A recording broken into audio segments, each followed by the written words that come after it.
All right, today we're going to dive into the really fascinating, sometimes kind of weird world of language teaching.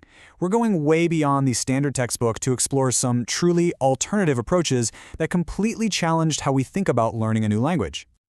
So, let's kick things off with a big question. Is there really only one right way to learn a language? For most of us, the default image is a classroom, a textbook, a teacher at the front, and that's it. But is that really the whole story? Spoiler alert, the answer is a big, resounding no. Today, we're going to look at 5 incredible, game-changing approaches that totally broke the mold and forced everyone to rethink what a language class could even be. Okay, before we jump in, let's get one key term straight. We're using the word approach on purpose. An approach isn't a strict recipe with step-by-step rules. Nope, it's more like a philosophy, a set of beliefs about language and learning. It's the why you do what you do, not the how. That's a really important distinction, so keep it in mind.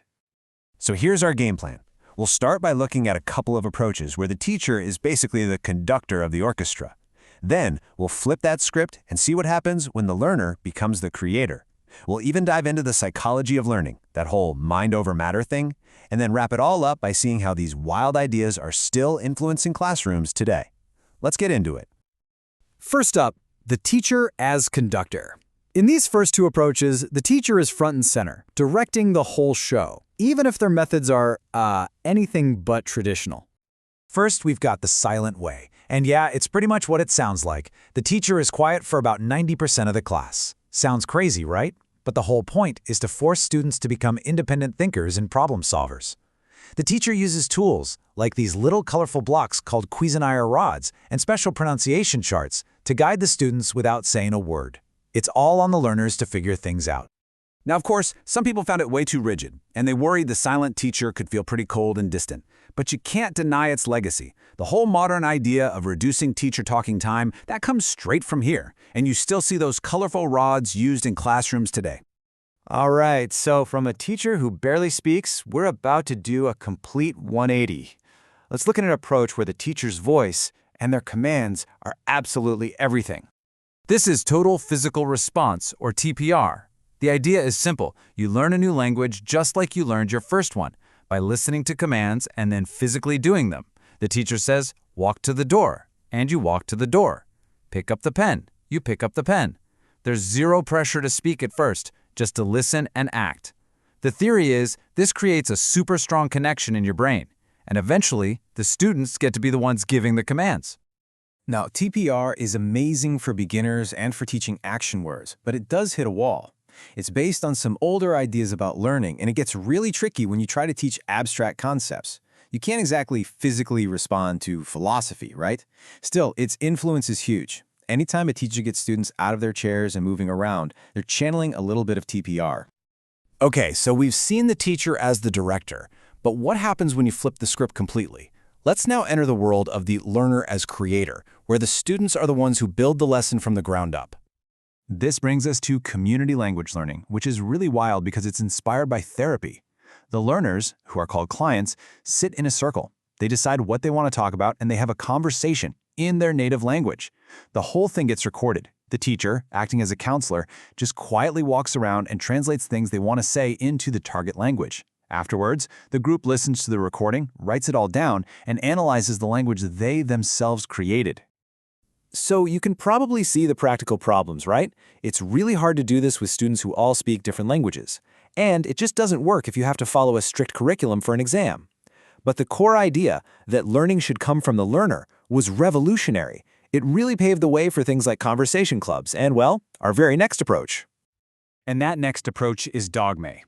One of its biggest fans described it perfectly as winging it elevated to an art form.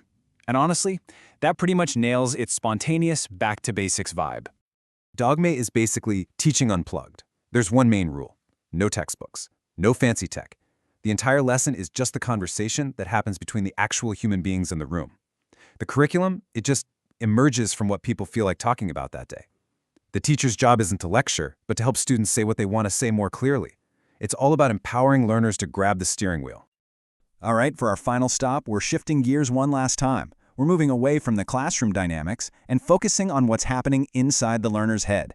This one is all about psychology, emotion, and creating the perfect mental state for learning to happen. Welcome to the world of Suggestopedia. A lesson here feels less like school and more like a spa day. First, new language is introduced while soft, classical music plays in the background, all designed to lower your stress levels. Then comes the concert reading, where everyone repeats the text together, kind of like a chant, along with the music. And finally, students get to just play with the language, making up songs, playing games, whatever feels natural.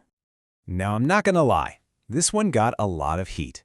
Critics called it pseudoscience, and some even accused its creator of using a form of hypnosis, which he always denied. But, controversial or not, its influence has been massive. Suggestopedia introduced the whole idea of the affective filter, this idea that stress and anxiety literally create a wall that blocks learning. That's a core concept in teaching now. Using music and getting students to visualize things to create a calm classroom, that's a direct descendant of Suggestopedia. So we've been on a real journey through 5 very different, often pretty radical ideas. Now let's bring it all home and see how these once fringe approaches have actually become part of the modern teacher's toolkit. Looking at it this way, you can really see how all the pieces connect. I mean, almost no one uses these methods in their pure form anymore, but their DNA is everywhere. The silent way taught us to talk less. TPR got us moving. Community language learning put the student at the center. Suggestopedia showed us the power of a relaxed mind, and Dogme brought us back to the power of simple, real conversation. And that's really the big takeaway here. These aren't competing teams where you have to pick a side. Think of them as a rich, amazing toolkit. A great teacher knows when to be quiet, when to get everyone up and moving, when to just let the conversation flow, and when to put on some chill music. It's about picking the right tool for the right job. So, I'll leave you with this to think about. If you were building your perfect language class from scratch, which of these ideas would you steal? Which ones would you mix and match? It's a pretty cool thing to imagine. Thanks for tuning in.